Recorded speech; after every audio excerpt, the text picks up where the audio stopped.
Kireedam is one of those beautiful film anomalies that never fits a specific genre box. It is definitely a drama, but it's also one of the finest action movies in Malayalam.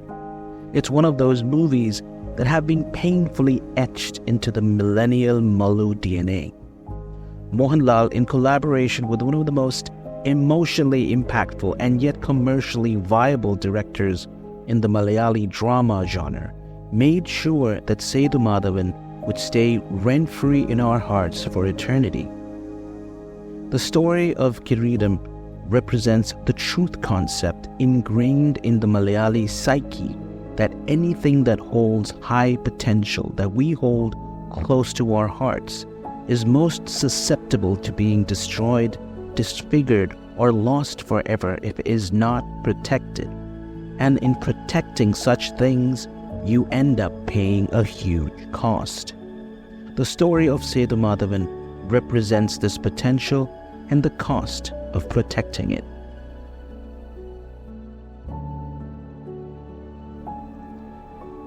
During the late 1980s and throughout the 90s, a handful of directors were slowly waking up to the phenomenon that Mohanlal was and were starting to realize the limitless potential he brought to the table. Over the course of several movies, they started to invent and capitalize on specific avatars of this quiet and shy creative juggernaut.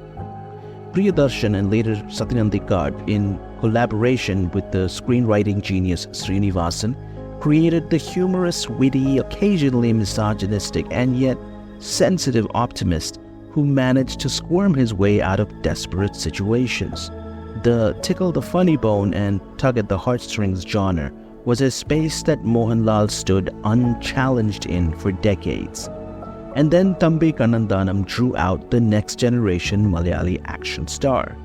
It was in the year 1986 that his directorial Rajavande Magan established Mohanlal as a mass Mallu action hero. Thambi would capitalize on this later in the early 90s, delivering blockbusters like Indrajalam and Narodi. Of course, many other directors would follow suit, capitalizing on this action avatar of Lal to make blockbusters such as K. Madhu with Iruvadam Nuttandu and P. Anil with Dautyam that reinforced Mohanlal's action hero brand. In the year 1986, Lal had 35 movie releases and got his first state award. From the perspective of creative quality, Mohanlal's filmography in that single year yearly eclipses the lifetime achievements of most leading men in the Indian film industry.